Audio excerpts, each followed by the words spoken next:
ચાલો વિદ્યાર્થી મિત્રો, 11મા ધોરણનો બીજા ચેપ્ટરનો આજે 7મો લેક્ચર છે. છઠ્ઠા લેક્ચરમાં આપણે પારિમાણિક સૂત્રો વિશેનો પ્રાથમિક ખ્યાલ મેળવેલો હતો, જેમાં આપણે મૂળભૂત ભૌતિક રાશિઓની પારિમાણિક સંજ્ઞાઓનો એક ટેબલ જોયેલો હતો અને ત્યારબાદ તેનો ઉપયોગ કરીને બાકીની સાધિત રાશિઓ ખરી તે પૈકીની ઝડપ, પ્રવેગ, બળ, કાર્ય, લગભગ ઉર્જા, આ બધી ભૌતિક રાશિઓના પારિમાણિક સૂત્રના થોડાક એક્ઝામ્પલ તમને બતાવેલા હતા અને બાકીના તમને થોડાક કરવા આપેલા હતા. તો આશા રાખું કે તમને એ જે પોઈન્ટ્સ છે આપણા, એટલે કે લાસ્ટ લેક્ચરમાં પારિમાણિક સૂત્રો બનાવેલા હતા, એ ક્લિયર હશે અને તમારી પાસે જેટલી પણ ભૌતિક રાશિઓ આપણે ઉદાહરણમાં લીધેલી હોય કે પછી તમને ઘરેથી કરવા દીધેલી હોય, તેના પારિમાણિક સૂત્રો તમને આવડી ગયા હશે. સો આજના લેક્ચરમાં આપણે જોવાનું છે પારિમાણિક વિશ્લેષણના ઉપયોગો. આપણે પારિમાણિક સૂત્રો બનાવતા અને પારિમાણિક સૂત્ર શું આવે એનો તો અંદાજો આવી ગયો, આપણને આઈડિયા આવી ગયો અને બનાવતા પણ આવડી ગયા, બટ એનો ઉપયોગ શું થાય છે? તો આજથી સ્ટાર્ટ કરીએ. એના ઉપયોગોમાં કયા કયા ઉપયોગો આવશે. સો પહેલો ઉપયોગ તો આપણે એ પ્રમાણે લઈ શકીએ કે આ પ્રમાણેનું કોઈ ઇક્વેશન આપી દીધેલું હોય અને એમાં આપણને જાણીતી ભૌતિક રાશિઓ હોય, જેમ કે અહીંયા બળ છે, આ M1 અને M2 દળ માટે છે અને અંતર R માટે વપરાય છે. તો આ બધી ભૌતિક રાશિઓ જો આપણને ખબર હોય, જેમ કે અહીંયા રકમમાં કઈ જ દીધેલું છે કે 2 M1 અને M2 દળ, એટલે M1 અને M2 તમારે શું સમજવાના? દળ સમજવાના. અને આગળ કીધેલું છે કે લાગતું ગુરુત્વાકર્ષણ બળ, એટલે આ બળ માટે સિમ્બોલ વાપરેલો છે F. અને જ્યાં R એટલે બે પદાર્થો વચ્ચેનું અંતર, એ પણ તમને કહી દીધેલું છે અને સૂત્ર આપી દીધેલું છે. તમારે શું મેળવવાનું છે? આ અચળાંક ખરો કેપિટલ G, એનું પારિમાણિક સૂત્ર અને એકમ મેળવવાનો છે. તો તમને બાકીની બધી ભૌતિક રાશિઓના પારિમાણિક સૂત્ર કે એકમ આવડતા હોય તો તમને આ જે અચળાંક હશે આવા સૂત્રોમાં, એનો એકમ અને પારિમાણિક સૂત્ર બંને બનાવતા અથવા તો મેળવતા આવડી જાય. સો સ્ટાર્ટ કરીએ, એક્ઝામ્પલ સોલ્વ કરવાની કોશિશ કરીએ. આપણને બળનું સૂત્ર આપ્યું છે એટલે લઈ લઈએ.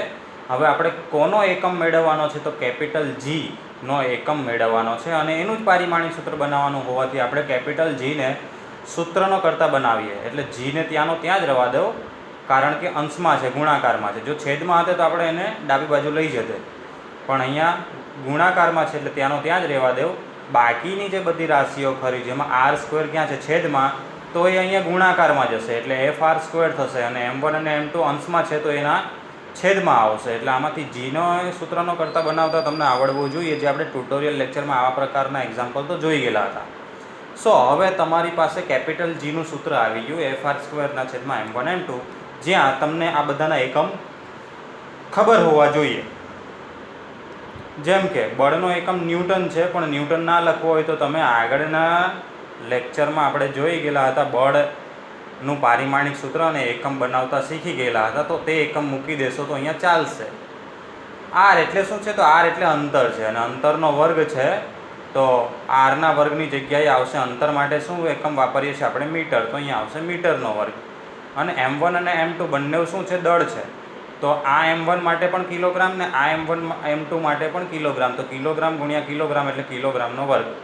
એટલે કેપિટલ Gનો એકમ આવ્યો અહીંયા ન્યૂટન.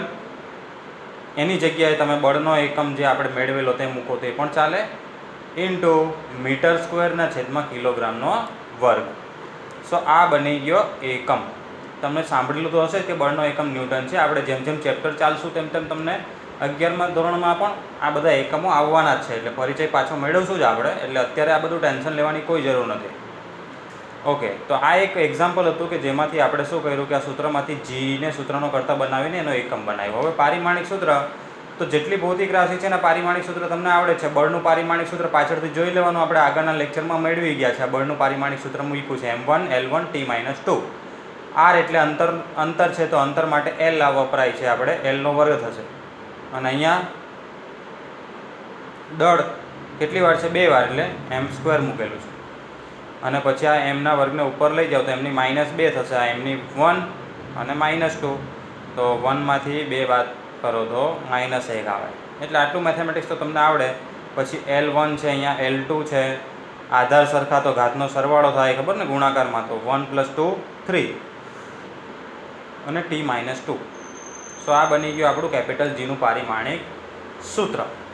જે સહેલી જ રીત છે, આપણે ટ્યુટોરિયલ લેક્ચર જો વ્યવસ્થિત ભણ્યા હોય તો આ બધી વસ્તુ તો આપણને આવડે. નેક્સ્ટ એક્ઝામ્પલ જોઈએ. સ્પ્રિંગ માટે સ્થિતિસ્થાપકીય સ્થિતિ ઉર્જાનું સૂત્ર છે, જ્યાં x મીટરમાં છે, એટલે x અંતર છે, એ સમજ પડી ગઈ, કારણ કે મીટરમાં લખી દીધેલું છે. તો તમારે kનું પારિમાણિક સૂત્ર મેળવવાનું છે. ચાલો આમાંથી કોને સૂત્રનો કરતા બનાવશું? kને સૂત્રનો કરતા બનાવો એટલે kને ત્યાંનો ત્યાં જ રહેવા દેવું, 2 આ બાજુ લઈ જાઓ એટલે જે કાર્ય બરાબર w લખેલું છે એની જગ્યાએ 2 ગુણાકારમાં આવશે, એટલે 2w છેદમાં x², એટલે આ તમારો સૂત્રનો કરતા બની ગયો k. હવે આમાં એકમ નથી પૂછ્યો, પણ એકમ લેવો હોય તો તમારે લઈ લેવાનો ઉર્જાનો એકમ, અથવા તો આ w કાર્ય માટે પણ આપણે વાપરીએ છીએ, પણ અહીંયા સ્થિતિ ઉર્જા કીધેલું છે તો ઉર્જાનો એકમ જૂલ આવે, તો એ મૂકી દેવાનો જૂલ, અને છેદમાં અંતર છે તો મીટરનો², એટલે જૂલ/મીટર² આવે. પણ એ તો આગળની વાત છે, હમણાં તો આપણે તમે કેનું પારિમાણિક સૂત્ર બનાવો. સો ઉર્જાનું પારિમાણિક સૂત્ર, ઉર્જા એટલે જ કાર્ય, તો તમે આગળના લેક્ચરમાં જે હોમવર્કમાં એક્ઝામ્પલ આપેલા એમાં તમે કાર્યનું પારિમાણિક સૂત્ર મેળવેલું છે, m1 L2 t-2 મૂકી દેજો. છેદમાં અંતરનો² છે ને, x બરાબર શું છે? મીટરમાં, એટલે અંતર છે, તો અંતરનો² એટલે L². આ L² જાય એટલે m1 t-2 આવશે. Lની 0 ઘાત લખવું હોય તો લખવાનું, બાકી આ વસ્તુ વચ્ચે ના લખો તો પણ ચાલે, ખાલી m1 L-2 લખો તો ચાલે. તો તમને kનું પારિમાણિક સૂત્ર મળી ગયું. તો આશા રાખું કે તમને સમજ પડતી હશે. ઇઝી જ છે. જેનું પારિમાણિક સૂત્ર કે એકમ મેળવવાનો હોય તેને સૂત્રનો કરતા બનાવવાનો, અને એના એકમો તમને ખબર હોય તો લખવાના. જેમ જેમ આપણે ફિઝિક્સમાં આગળ જશું તેમ તેમ આ બધી રાશિઓ વિશે તમે પરિચય મેળવશો, એટલે પછી અઘરું નહીં લાગે. કારણ કે હમણાં તમને એવું લાગતું હશે કે સ્થિતિ ઉર્જાનું પારિમાણિક સૂત્ર નથી આવડતું, કે એનું એકમ નથી આવડતો, પણ એ હજુ રાશિ આપણે શીખ્યા જ નથી. એટલે જ્યારે આ પ્રકારના એક્ઝામ્પલ આપવામાં આવે અથવા તો પેપર આપવામાં આવશે ત્યારે સ્ટાર્ટિંગમાં જ તમને આ બધાના પારિમાણિક સૂત્ર મારે આપી દેવા પડશે. એટલે તમારે યાદ રાખવાની જરૂર નથી, ગોખતા બોખતા નહીં. આ બધા જે પારિમાણિક સૂત્ર અનનોન હશે, તમે જેનો પરિચય નહીં મેળવ્યો હોય, તે મારે પેપરના સ્ટાર્ટિંગમાં જ હું આપી દઈશ. ચાલો, તો આ 2 એક્ઝામ્પલ જોયા, તમને સમજમાં આવી ગયા હશે કે આ પ્રકારના કોઈ પણ એક્ઝામ્પલ હોય તો સૂત્રનો કરતા બનાવીને તમારે એકમ અથવા પારિમાણિક સૂત્ર મેળવી લેવા. હવે નેક્સ્ટ ઉપયોગ છે સમીકરણની યથાર્થતા ચકાસવાની. એનો મિનિંગ શું થાય તે પહેલાં સમજીએ કે ફિઝિક્સમાં કોઈ પણ સમીકરણ આ પ્રમાણેના આપી દીધેલા હોય તો એ આપણા જે સમીકરણ છે તે યથાર્થ એટલે કે સાચા છે કે નહીં તે ચકાસવાના. ઘણીવાર તમને ખોટા સમીકરણ પણ એક્ઝામિનર આપી શકે પેપરમાં, કે જાણી જોઈને જ કોઈ સૂત્ર ખોટું મૂકી દે અને તમને ચકાસવાનું કે આ સાચું છે કે ખોટું ચકાસો. અથવા તો આનો ઉપયોગ ક્યાં થાય કે તમે ધારો કે કોઈ સમીકરણ યાદ રાખ્યું છે, એક્ઝામ હોલમાં તમને એક્ઝામ્પલમાં ઉપયોગમાં આવ્યું એ સમીકરણ, અને તમે બાય ચાન્સ ભૂલી ગયા છો કે એકચ્યુઅલી જ્યાં g મૂકવાનો છે તે ક્યાં મૂકવાનો છે, અથવા તો m મૂકવાનો છે તે ક્યાં મૂકવાનો છે. તો તમને જો આ યથાર્થતા ચકાસતા આવડતું હોય તો તમે અંદાજો લગાવી શકો કે તમારે આ જે ભાઈ હું ભૂલી ગયો છું એમ એ સરવાળામાં હતો કે ગુણાકારમાં, એ મને નથી યાદ, તો મારે કઈ રીતે મૂકવો જોઈએ, તો એ તમે આઈડિયા લગાવી શકો છો. એટલે આ મેથડ આવડવી જરૂરી છે. બહુ સહેલું છે આમાં તો, તમને ખાલી પારિમાણિક સૂત્ર આવડવા જોઈએ. અને મેં તમને હમણાં જ કીધું તે મુજબ કે જે રાશિ તમારા માટે નવી હશે એના પારિમાણિક સૂત્ર તમને પેપરમાં સ્ટાર્ટિંગમાં જ આપી દેવામાં આવશે. સો અહીંયા સ્થિતિ ઉર્જાનું સૂત્ર છે U = mgh, જ્યાં આ U એટલે સ્થિતિ ઉર્જા થાય, m એટલે દળ થાય, h એટલે ઊંચાઈ થાય, અને g એટલે પ્રવેગ છે, ગુરુત્વ પ્રવેગ, જેના વિશે તમે થોડો ઘણો પરિચય 9માં મેળવ્યો છે, પણ આપણે 11મા ધોરણમાં પણ ફરી પાછા મેળવશું.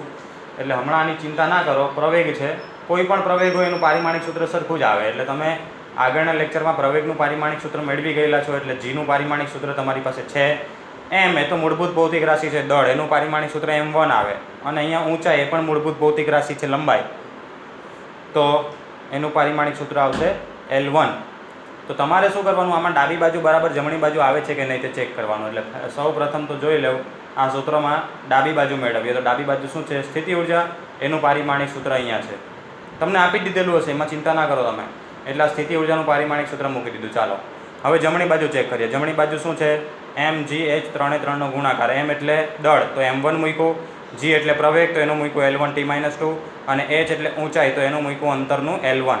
તો 3 ભૌતિક રાશિના પારિમાણિક સૂત્ર મૂકી દીધા. હવે શું છે? ગુણાકાર છે ને, સો ગુણાકારમાં જોઈ લો. દળ કેટલી વાર છે? એક જ વાર છે, આગળ નથી આવતો એટલે દળ એક વાર. લંબાઈ કેટલી વાર છે? તો L1 અને L1 એટલે L કેટલા થાય? 2. અને સમય કેટલી વાર છે? તો t-2 છે, આગળ નથી એટલે t-2. તો જમણી બાજુ બરાબર શું આવ્યું? m1 આવ્યું, L2 આવ્યું, t-2 આવ્યું. અને ડાબી બાજુ શું આવ્યું હતું? m1 L2 t-2. તો આ ડાબી બાજુનું જે છે અને જમણી બાજુનું જે છે તે સેમ છે, જોઈ લેવું. અહીંયા m1 છે તો અહીંયા પણ m1 છે, અહીંયા L2 તો અહીંયા પણ L2, t-2 તો t-2. તો બંને પારિમાણિક સૂત્ર સરખા જ આવ્યા. ધેટ મીન્સ કે આપણું આ સમીકરણ જે છે તે પારિમાણિક દ્રષ્ટિએ સાચું છે. આ સમીકરણ પારિમાણિક દ્રષ્ટિએ કેવું કહેવાય? સાચું કહેવાય અથવા તો યથાર્થ કહેવાય. એટલે તમારે છેલ્લે જવાબ મૂકવાનો કે ડાબી બાજુ બરાબર જમણી બાજુ મળતી હોવાથી આ સમીકરણ પારિમાણિક દ્રષ્ટિએ યથાર્થ છે. ઓકે, સો આ રીતે તમારે ચેક કરવાનું આવશે. આપણે નેક્સ્ટ એક્ઝામ્પલ જોઈએ. ચાલો, આ સમીકરણ આપ્યું છે x - x0 = v0t + 1/2 at². આવું કંઈક સૂત્ર છે. ચેક કરીએ કે પારિમાણિક દ્રષ્ટિએ સાચું છે કે નહીં. બરાબર છે. હવે આવી રકમ આપે ને તો તમને બધું જ કહી દેશે કે ભાઈ x એટલે અંતિમ સ્થાન, x0 એટલે પ્રારંભિક સ્થાન, v0 એટલે પ્રારંભિક વેગ, t એટલે સમય, a એટલે પ્રવેગ. એટલે જેટલા સિમ્બોલ વાપરેલા છે તે બધા જ તમને કહી દેવામાં આવશે. અને જો તમે આ બધા સૂત્ર એકવાર ફિઝિક્સમાં ભણી ગયા હશો તો પછી કહેવામાં નહીં આવે. એટલે મારો કહેવાનો મિનિંગ એ થાય કે જો હું બીજા ચેપ્ટરની એક્ઝામ લઉં ને તો મારે કહેવું પડે કે ભાઈ આ આને અંતિમ સ્થાન છે, આ પ્રારંભિક સ્થાન છે જે મીટરમાં મપાય છે, આ v0 એ પ્રારંભિક વેગ છે. આવું ચોખવટ કરવી પડે.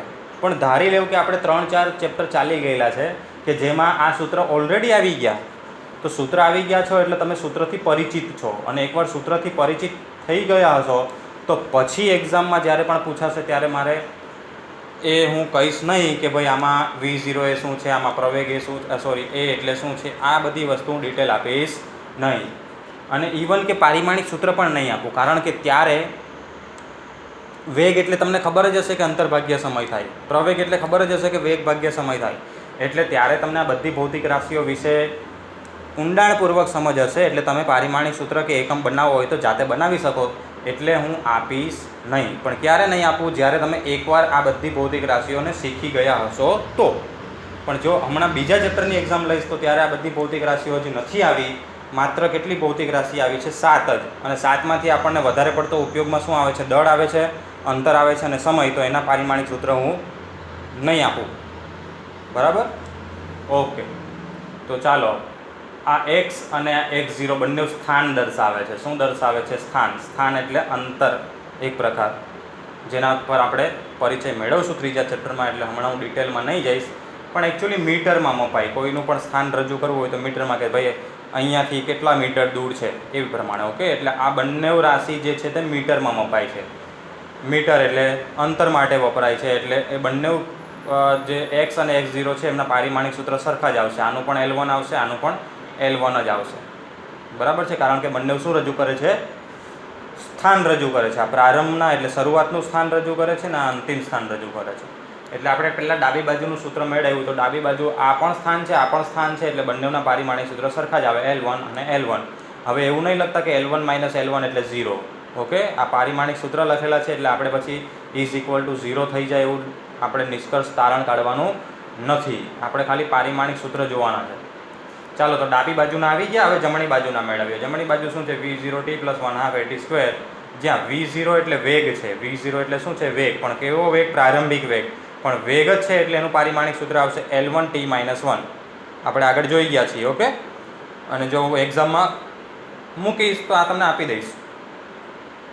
તો તમારે કંઈ નથી કરવાનું, ખાલી vની જગ્યાએ એનો પારિમાણિક સૂત્ર મૂક્યું. બાજુમાં t ગુણાકારમાં છે તો એનું પારિમાણિક સૂત્ર t1 આવે, પ્લસ 1/2 તો અચળ પદ છે, સંખ્યા છે એટલે એનું પારિમાણિક સૂત્ર ના આવે એટલે મૂકવાની જરૂર નથી. એટલે પ્રવેગનું પારિમાણિક સૂત્ર શું આવે? તો પ્રવેગનું પારિમાણિક સૂત્ર મૂક્યું અને સમયનું પારિમાણિક સૂત્ર મૂક્યું.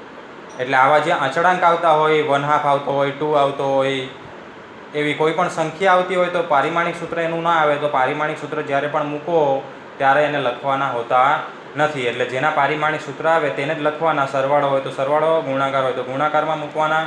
ચાલો, સમજ પડી ગઈ આ સ્ટેપમાં? તો આપણે વેગ, સમય અને પ્રવેગનું પારિમાણિક સૂત્ર મૂકેલ છે.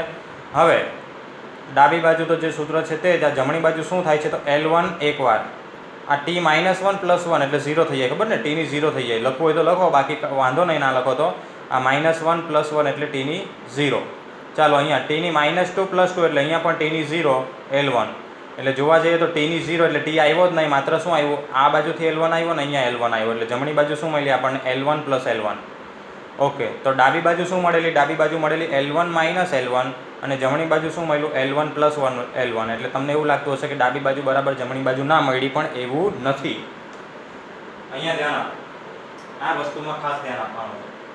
આપણે આગળનો જે દાખલો જોઈ ગયેલા એમાં તો ડાબી બાજુ એક પારિમાણિક સૂત્ર મળેલું ને જમણી બાજુ એક પારિમાણિક સૂત્ર મળેલું. જોઈએ પાછું આપણે જો આ એક જ પારિમાણિક સૂત્ર મળ્યું, કારણ કે આ બાજુ બધું ગુણાકારમાં છે ને આ બાજુ બધું ગુણાકારમાં. આ બાજુ કશું છે જ નહીં. ધેટ મીન્સ કે ગુણાકાર લેવાની જરૂર નથી. એટલે તમે એવું નહીં કહેતા કે સર શું ગુણાકારમાં છે. કહેવાનો મીનિંગ એ છે કે બંને બાજુ ગુણાકારમાં છે ત્યારે ડાબી બાજુ પણ એક જ પારિમાણિક સૂત્ર બનશે અને જમણી બાજુ પણ એક જ સળંગ પારિમાણિક સૂત્ર બનશે. ઓકે, એટલે તમને સીધું જ ખબર પડી જશે કે ઓકે સરખું જ છે. પણ આવા એક્ઝામ્પલ પણ આવે કે જ્યારે શું થાય? સરવાળા બાદબાકીમાં હોય પદો. ડાબી બાજુ પણ બે પદ છે, જમણી બાજુ પણ બે પદ છે, એટલે સરવાળા બાદબાકી વાળા પદ આવે. તો આ બાજુ બાદબાકી વાળું પદ છે એટલે આવું આવ્યું, જમણી બાજુ સરવાળા વાળું પદ છે એટલે આવું આવ્યું. પણ તમારે શું જોવાનું? તમારે જોવાનું કે બધામાં પારિમાણિક સૂત્ર સરખું આવ્યું કે નહીં. ઓકે, પહેલામાં L1 આવ્યું, બીજામાં પણ L1 છે, આ બાજુ પણ L1 છે, આ બાજુ પણ L1 છે, એટલે ચારે ચારમાં L1 જ છે. એટલે આ સમીકરણ યથાર્થ છે. આનો મીનિંગ એવો થાય કે લંબાઈમાંથી લંબાઈ બાદ થાય તો આ થાય. એવી જ રીતે જમણી બાજુ લંબાઈમાં લંબાઈ ઉમેરાય, હાલ ઉમેરાય. એટલે સરખા જે પારિમાણિક દ્રષ્ટિએ આપણે જોવા જઈએ તો ચારે ચાર પદો કેવા છે? સરખા છે, એટલે યથાર્થ કહેવાય. પછી એમાં ચિહ્ન નથી જોવાનું કે આ બાજુ માઈનસ છે ને આ બાજુ પ્લસ છે એટલે વચ્ચે ઇક્વલ ટુ ના આવવું જોઈએ, એવું નથી. તમારે માત્ર પારિમાણિક દ્રષ્ટિએ કેવું છે સમીકરણ તે ચકાસવાનું છે. તો ચારે ચાર રાશિના પારિમાણિક સૂત્ર કેવા આવ્યા છે? સરખા. એટલે પારિમાણિક દ્રષ્ટિએ આ સમીકરણ કેવું કહેવાય? સાચું કહેવાય. બરાબર છે? આ ધ્યાનમાં રાખજો. ટ્યુટોરિયલ લેક્ચરમાં આપણે ચર્ચા કરી ગયેલા કે સરવાળો કે બાદબાકી એક સરખાના જ થાય. અને ત્યારે કીધેલું હતું કે આપણને કામ લાગશે આ જ્યારે આપણે ફિઝિક્સમાં યુનિટ 2 ચાલુ કરશું ને ત્યારે, કે ભાઈ ફ્રૂટ લેવા જાઓ છો તો કેરીની ગણતરી કરો ત્યારે માત્ર એમાં કેરી ઉમેરાય. પછી તમે પપૈયું જોતા હોય તો એ પીળા કલરનું ને કેરી પીળા કલરનું, ભૂલથી એમ કહી દો કે ચાલો આટલી કેરી છે ને એમાં પપૈયાને હું સરવાળામાં જ લઈ લેવું, તો ધેટ મીન્સ બધી કેરી જ છે તો એમાં પપૈયું ના નીકળે. કહેવાનો મીનિંગ સમજો છો? એટલે એક સરખી વસ્તુનો સરવાળો કે બાદબાકી એની સાથે જ થાય, બીજા સાથે થાય નહીં. એટલે આ બાજુ બાદબાકી એક સરખાની છે, આ બાજુ સરવાળો એક સરખાનો છે. ધેટ મીન્સ કે પારિમાણિક દ્રષ્ટિએ આ કેવું છે? સાચું છે સૂત્ર. એટલે તમારે આ સૂત્ર પણ પારિમાણિક દ્રષ્ટિએ યથાર્થ કહેવાય. બરાબર છે? એટલે આવા જ્યારે એક્ઝામ્પલ આવતા હોય ત્યારે એવું જોવા નહીં જવાનું. તમારે બધા પદો કેવા આવવા જોઈએ? સરખા આવવા જોઈએ. પછી ભલે આ બાજુ 3-4 પદો હોય. હવે ધારો કે અહીંયા m1 નીકળતે, કોઈ પણ એક પદમાં m નીકળતે તો યથાર્થ નહીં થતે, કારણ કે આ બાજુ લંબાઈ છે, ઓકે રાઈટ. પણ આ બાજુ લંબાઈ નથી, લંબાઈની સાથે દળ પણ છે, તો આ એક પદ અલગ પડે છે. તો આ પારિમાણિક દ્રષ્ટિએ યથાર્થ કહેવાય નહીં. એટલે બધા પદો કેવા આવવા જોઈએ? સરખા આવવા જોઈએ. ચાલો નેક્સ્ટ એક્ઝામ્પલ. આ સૂત્રને જરાક ધ્યાનથી જોઈ લો, કારણ કે નેક્સ્ટ એક્ઝામ્પલ છે એમાં થોડુંક જ ટ્વિસ્ટિંગ છે. અહીંયા શું છે? એ ટી પછી વર્ગ છે એટલે માત્ર ટીનો વર્ગ છે. પણ આ સૂત્ર જુઓ, એ ટી કાઉન્સમાં છે આખાનો વર્ગ છે એટલે ચેન્જીસ ખાલી આટલો જ છે.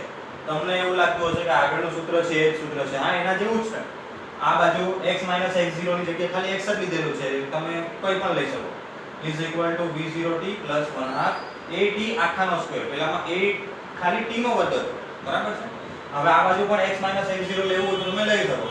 એટલે મારે જો એક્ઝામમાં મૂકવું હોય તો શું કરી શકો? આ બંને માંથી તમને જે આવડતું હોય એના સિવાયનું મૂકવું. ધારો કે આમાં કોમ્પ્લિકેટેડ છે થોડું, તો આ તમને નહીં આવડતું હોય પણ પેલું આવડે છે, તો ઘણા વિદ્યાર્થીઓ તમારામાંથી એવા હશે કે આ સૂત્ર પહેલા જેવું જ લાગશે એટલે યથાર્થ સાબિત કરવાની કોશિશ કરશે. કેવું સાબિત કરવાની? યથાર્થ. એટલે બધાને જવાબ જ યાદ હશે પેલો કે L1 - L1 is equal to L1 plus L1. તો એ ગમે ત્યાંથી મારી મસડીને લઈ આવે. એવું નથી હોતું. જો શીખી લીધેલું હોય તો બહુ સરળ છે. ડાબી બાજુ x એટલે સ્થાન છે એટલે ડાબી બાજુ લખીએ તો x નું પારિમાણિક સૂત્ર માત્ર L1 આવે એટલે ડાબી બાજુ મળી ગઈ. હવે જમણી બાજુ વિચારીએ તો જમણી બાજુ આખું પદ છે. ચાલો પહેલા પ્રારંભિક વેગનું પારિમાણિક સૂત્ર L1t - 1 સમયનું t1 મૂકી દીધું એટલે ડાબી બાજુ સોરી આ બંને પદ આવી ગયા. વચ્ચે પ્લસ 1/2 નું નહીં આવે પાછો અચળ પદ છે એટલે એનું પારિમાણિક સૂત્ર લખ્યું નથી. at આખાનો વર્ગ છે બરાબર. તો અહીંયા મારાથી મિસ્ટેક થઈ ગયેલી છે. a નું પારિમાણિક સૂત્ર એટલે પ્રવેગનું તો L1t - 2 એ સાચું આટલું સાચું બરાબર. પણ બાજુમાં સમયનું રહી ગયું છે એટલે તમારે શું કરવાનું અહીંયા કૌંસમાં અંદર t1 હોય એક આવશે હજુ શું આવશે t1 પણ આવશે એટલે અહીંયા ભૂલ છે સુધારજો. મારી ભૂલ થઈ ગયેલી છે કે માત્ર શું મૂક્યું છે મેં પ્રવેગનું જ મૂક્યું છે. અહીંયા હજુ સમય હોય છે તો સમયનું મૂકવાનું રહી ગયું છે. તો અહીંયા કૌંસની અંદર શું આવશે L1t - 2 અને t ની 1 હજુ t1 આવશે. ચાલો શું થાય આગળ આ as it is back to L1 આ પદમાં L1 કેટલી વાર છે એક જ વાર છે તો L1 આ -1 + 1 એટલે 0 થઈ ગયું એટલે આ પદમાંથી t - 1 t + 1 એકબીજાને કેન્સલ કરે. t ની 0 લખવી હોય તો લખવાની બાકી ના લખો તો ચાલે. કોઈની પણ 0 ગાતો એટલે પદ નીકળી જાય. ચાલો સો અહીંયા સુધી આવી ગયા આપણે પહેલું પદ મળ્યું L1. હવે બીજું પદ શું મળશે પહેલા તો L1 એક જ વાર છે. આ કૌંસ હમણાં સ્ક્વેર ના કરો અહીંયા ભૂલ છે એટલે તમારે શું કરવાનું L1 તો એક જ વાર છે પણ t - 2 અને પાછો બાજુમાં સમયનો t છે તો -2 + 1 પેલો t નો કેટલો ઘાત છે 1 અને આ કેટલા છે -2 તો -2 + 1 તો કેટલા આવશે -1 એટલે t ની -1 ઘાત આવશે. t ની -1 ઘાત આવશે લખતા જાવ તો સારું પડશે. t ની -1 ઘાત. હવે l ની 1 અને t ની -1 બંનેનો શું કરવાનું છે વર્ગ એટલે l નો 1 છે તો વર્ગ કરશો તો 2 * 2 એટલે l નો 2 ઘાત આવશે અને t ની શું છે -1 છે આપણે મેળવી હમણાં -1 આવી તો -1 * 2 કરો એટલે -2 આવશે. અહીંયા શું આવશે -2 -4 નહીં આવે અહીંયા -2 આવશે. ચાલો તો ડાબી બાજુ શું આવેલું L1 આવેલું અને જમણી બાજુ શું આવ્યું તો L1 આવ્યું અને આ શું આવ્યું તો L2 આવ્યો અને t - 2 આવ્યો છે એટલે L2 t - 2 આવ્યો છે. તો તમે જોઈ શકો કે ઓકે એક પદ L1 વાળું છે આ બાજુ એક પદ L1 વાળું છે પણ આની પાસે L2 છે અને t - 2 છે એટલે માત્ર L1 નથી એટલે ત્રણે સરખા થતા નથી એટલે પારિમાણિક દ્રષ્ટિએ યથાર્થ ના કહેવાય. સમજો છો આપણે પારિમાણિક દ્રષ્ટિએ ક્યારે યથાર્થ કહેવાય કે જેટલા પણ પદો હોય બધાનું સરખું આવવું જોઈએ. અહીંયા આ બેનું તો સરખું છે પણ આનું સરખું નથી. અહીંયા કેટલી છે L2 છે અને t - 2 છે એટલે સરખું કહેવાય નહીં એટલે આ સમીકરણ યથાર્થ નથી સાચું નથી પારિમાણિક દ્રષ્ટિએ. તો સમજાતું હશે આ જરાક મિસ્ટેક છે તે અહીંયાથી સુધારતા ચાલજો બરાબર છે.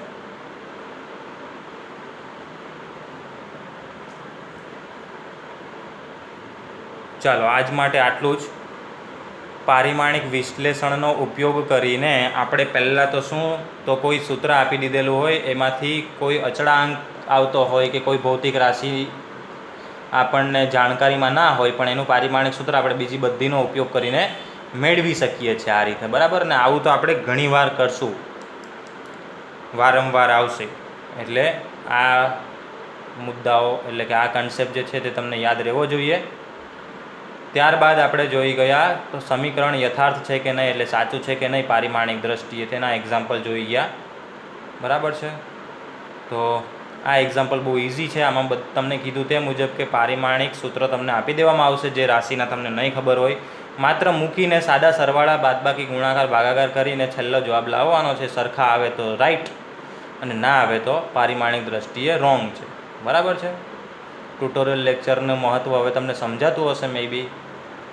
જો ના આવડતું હોય ને તો હજુ પણ ટ્યુટોરિયલ લેક્ચર વારંવાર રિપીટ કરીને જોવા કારણ કે એના વગર તમારું ગાડું આગળ ચાલવાનું નથી.